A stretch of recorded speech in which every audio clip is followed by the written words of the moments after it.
Os criminosos não têm um perfil específico. Como a gente viu nestas manchetes, as pessoas podem ser vítimas tanto de familiares e amigos quanto de desconhecidos. Apesar de estar junto com o sequestro no Código Penal, o cárcere privado é diferente. E é isso que nós vamos mostrar para vocês no programa de hoje.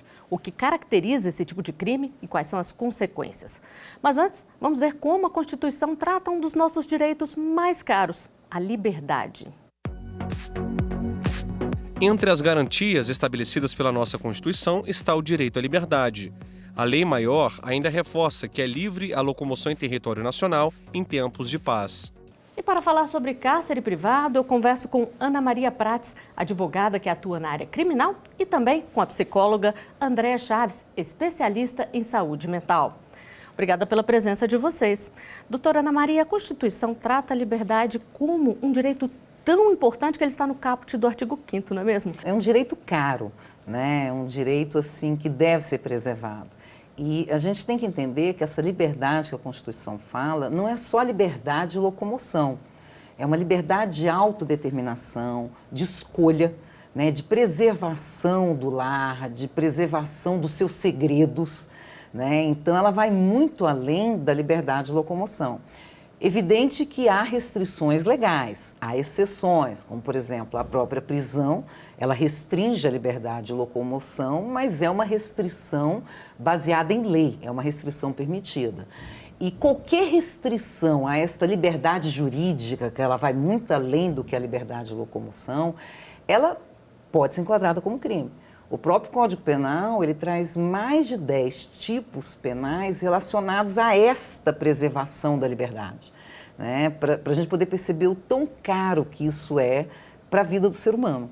Pois é, doutora Andréa, e o que essa falta de opção aí, essa restrição à liberdade provoca em uma pessoa? Quais são as consequências do ponto de vista psicológico? Então, quando a gente fala dessa restrição de liberdade, como a doutora Ana Maria colocou, a gente envolve outros aspectos que não só os geográficos de locomoção. Por exemplo, às vezes o adolescente ele é restrito da sua liberdade porque ele ainda não tem maturidade cognitiva para fazer escolhas. E, inclusive, é papel dos pais, até diante da legislação, né, da Constituição, proteger esses adolescentes, essas crianças, porque eles não sabem efetivamente o que fazem, eles não conseguem mensurar dano.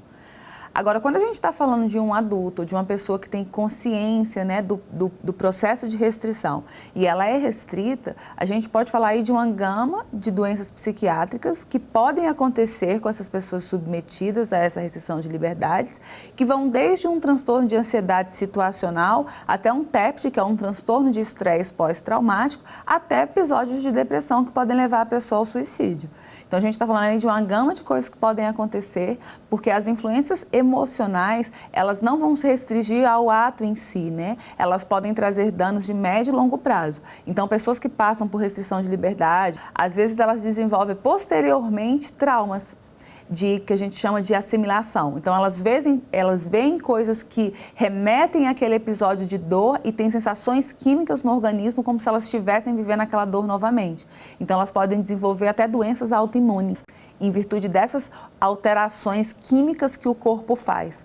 Porque o nosso cérebro ele não sabe do que é o real e o que é imaginário. Então, a pessoa que passa por um sofrimento psíquico grande, como a restrição de liberdade, ela pode ter imaginações acerca daquele episódio que podem gerar a mesma dor do episódio que ela viveu. E isso pode desencadear várias doenças. E a privação de liberdade pode afetar as pessoas de diferentes formas e é crime, independente da duração ou da forma como o cárcere privado é praticado. Na lei, ele aparece junto com o sequestro. E nas ruas, como as pessoas encaram a possibilidade de não poder ir e vir livremente? Vamos conferir aqui.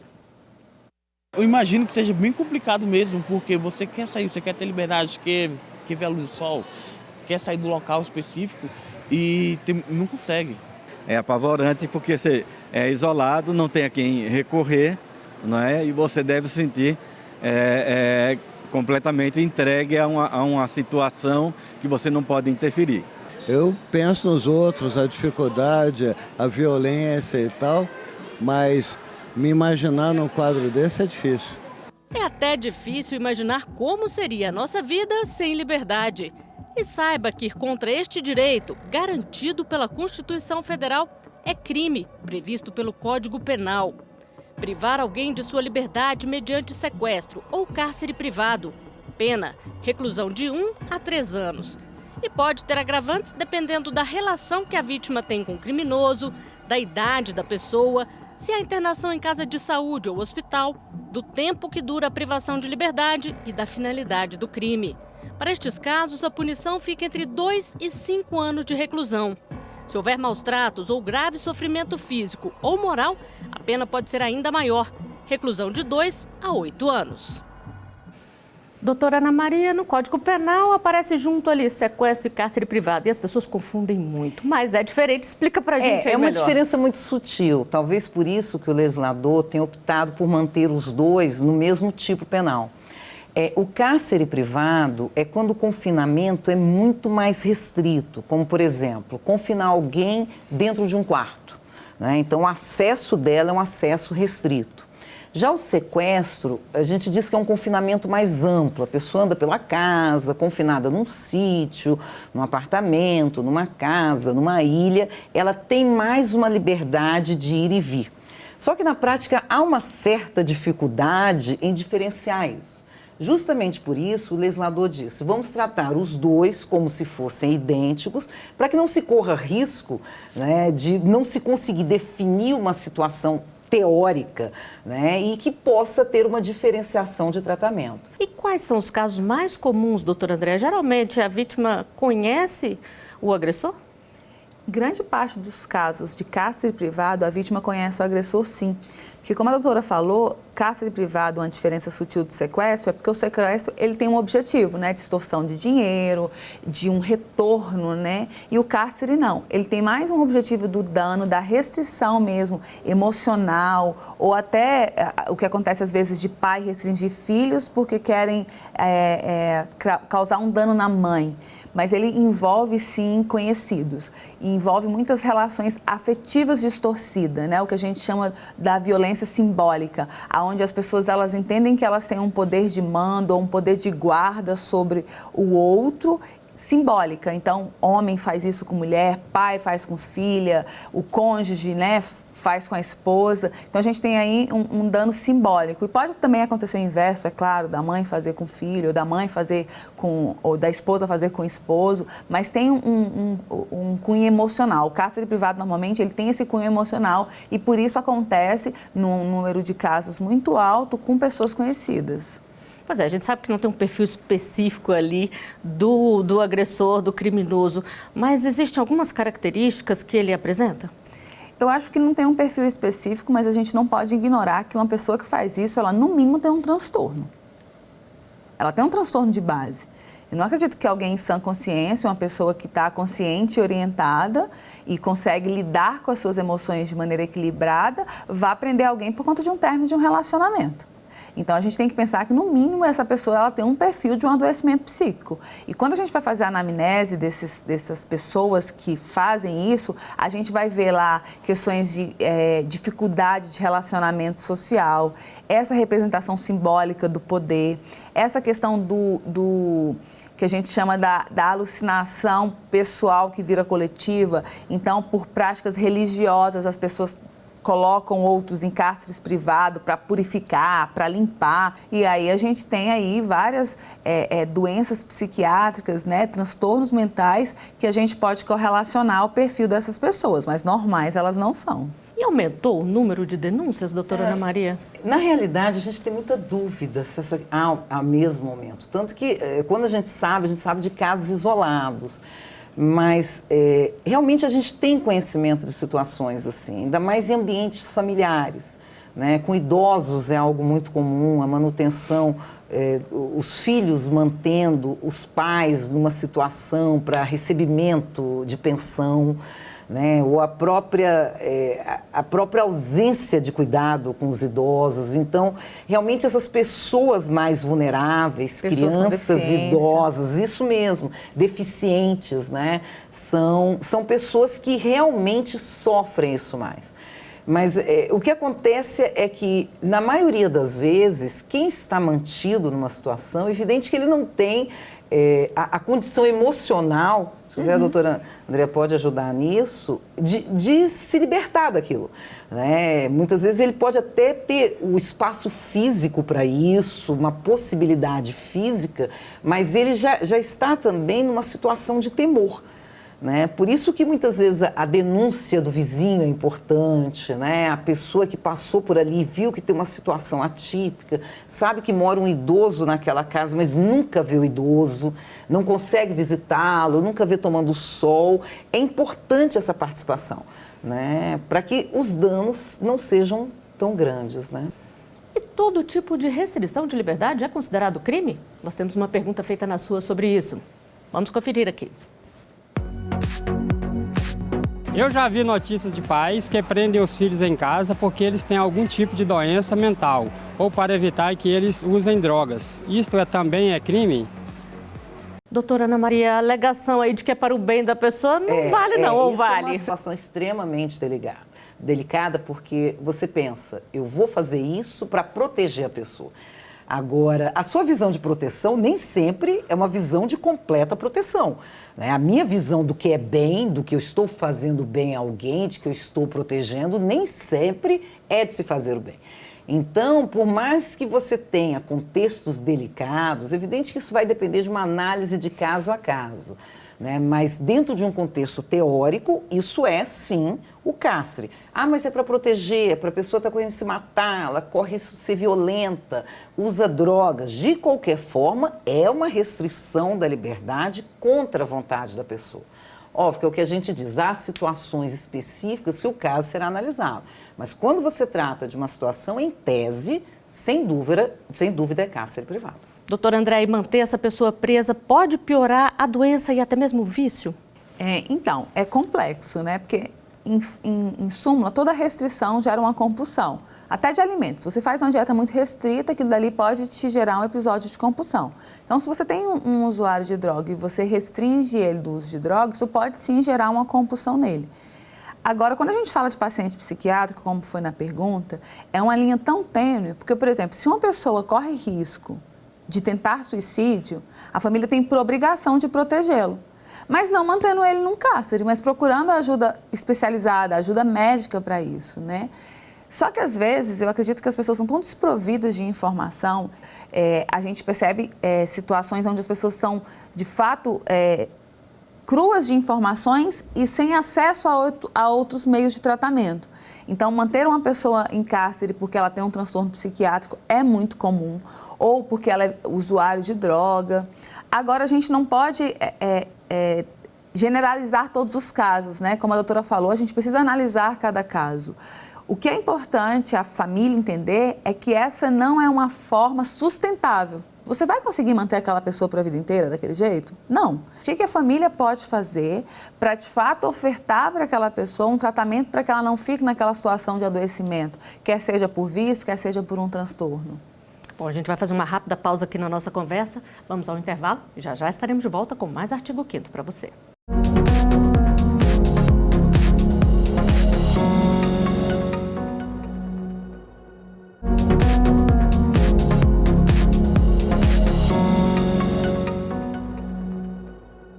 O Artigo 5º está de volta. No programa de hoje a gente fala sobre cárcere privado. Aqui no estúdio eu converso com a psicóloga Andréa Chaves, especialista em saúde mental, e também com a advogada Ana Maria Prates, que atua na área criminal. E nós vamos conferir mais uma pergunta feita nas ruas. Pode mostrar aqui. Deixar um idoso em casa sem cuidados e sem acesso à rua ou a visitas também pode ser considerado cárcere privado? Doutora Ana Maria, como é que funciona? A senhora já falou um pouquinho aí, mas explica melhor. Sem dúvida, né? Além de abandono também, né, do idoso e, dependendo da situação, é configurado pelos maus tratos, né, que você aumenta a pena em razão disso. E quase sempre tem um contexto financeiro envolvido nisso, né? O que é muito triste, né? Que normalmente são filhos, né? São parentes e que mantém essa restrição. Manter o idoso em cárcere para poder receber a pensão dele ali é um tipo ainda pior de crime, né? Não, sem dúvida, né? Porque além disso tudo, você ainda utiliza-se do idoso, né, para uma vantagem financeira indevida. né, que não retorna em benefício desse idoso. O idoso sem essa capacidade de pedir ajuda, ele vai cada vez se mantendo mais em situação, né, de fragilidade. Muitas vezes o próprio idoso ele não tem consciência do que está acontecendo ali, doutor André, ele não sabe que ele está em cárcere privado? É o que eu falei anteriormente da violência simbólica, né? Do dano simbólico emocional. Então, às vezes, o filho vende para aquele idoso que ele está protegendo. Você não tem condições de ir para a rua, eu preciso sacar o seu benefício para te ajudar, né? E ele acaba vendendo isso. E o idoso literalmente vai definhando nas suas emoções, nas suas condições físicas, até por falta de descuidado, porque dificilmente você vai deixar uma pessoa encarcerada e vai dar a ela todas as alimentações que ela precisa. E o carinho necessário, né? Eu nem vou entrar nesse âmbito ainda, mas ele não vai deixar a pessoa encarcerada e dar a ele o que a gente chama de cuidados biológicos, de medicação, alimentação, sol, atividade física, né? E quando a gente vai para o dano psíquico, a gente vai para um dano muito mais amplo e que acaba interferindo na saúde física. A gente já tem vários estudos que provam da comorbidade, que são doenças psiquiátricas que levam a doenças físicas. Então, a gente pega idosos que entram, às vezes, em doenças autoimunes em virtude da depressão, pela ausência emocional. Então, o cárcere privado de idosos é algo que pode trazer um dano, às vezes, irrecuperável. E o que dizer de casos em que a pessoa fica 10, 15 anos em cárcere privado? Uma história recente chocou os brasileiros. No interior de São Paulo, uma senhora de 63 anos passou mais de 20 deles presa em uma casa, forçada a fazer trabalhos domésticos e a cuidar de uma idosa. O crime foi descoberto por acaso por uma investigação de estelionato. E o casal responsável pelo cárcere privado foi preso. Doutora Ana Maria, nesse caso, além do cárcere privado, fica comprovado também que houve crime análogo ao de trabalho escravo? Na realidade, a gente nem diz além, né? O caso é típico, me parece que, assim, pelas notícias, o da senhora que era cuidadora é o que a gente chama de redução à condição análoga de escravo, né? Que é um crime muito mais, com muito mais dano do que o próprio cárcere, né? Então, com um grau de pena punitivo também maior. E me parece que no caso da idosa de quem ela cuidava, aí já seria uma situação de cárcere privado. E o psicológico dessa pessoa, doutor André, o que dizer de alguém que fica aí 20 anos nessa situação? Como recuperar isso? Existem danos que são irrecuperáveis. A gente precisa trabalhar com a política de aceitação e compromisso, né? Então, eu aceito o que aconteceu e me compromisso para frente. Já falando de 20 anos, né? 20 dias atrás danos, imagina 20 anos. E aí, partindo daquele princípio de que o meu cérebro não sabe o que é real e o que é imaginário, o como foi vendido, né, a história do que eu te mantenho aqui para te dar comida e casa, porque você não tem condições, e se você sair daqui, você vai sofrer, você vai passar fome, lugar nenhum você vai conseguir trabalhar. A gente não sabe o que foi dito para essa pessoa quando ela estava nessas condições. O fato é que ela se vinculou emocionalmente a quem ela cuidava. Por quê? Porque ela vivia naquela situação. Então, a gente tem um repertório comportamental conforme as nossas vivências, né? A vida por si só, ela já vai nos dando um repertório de comportamento, que a gente vai aprendendo conforme os locais que a gente vive, conforme a nossa cultura, a nossa sociedade. E essa pessoa ficou 20 anos embaixo de uma cultura, num eixo social, mesmo que em cárcere, em trabalho escravo, aonde ela viveu. E minimamente ela devia ter as necessidades básicas dela supridas, de comida, de banho, de sono, até porque para ela trabalhar ela precisava estar bem de saúde. Então, a separação do dano com o benefício, a depender da pessoa, do estado emocional dela, é uma linha muito fina. Agora, eu fico pensando, como é que fica essa relação dela com a idosa da qual ela cuidava, doutora? Ela pode ter, ela tem que ter ali, manter um contato mínimo até para ela poder ir buscando o próprio referencial nesse meio tempo?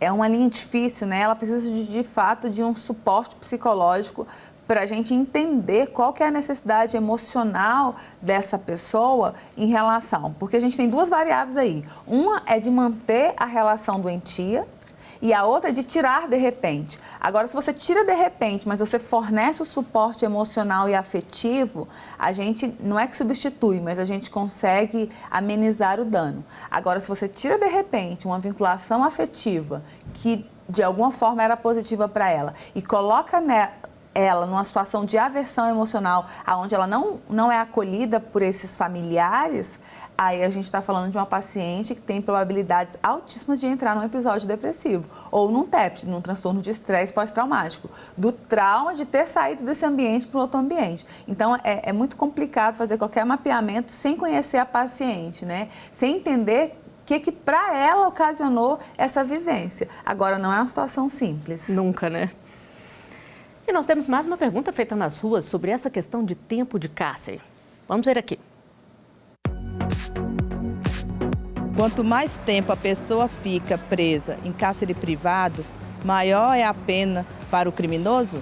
Doutora Ana Maria, tem influência direta? Ah, sem dúvida.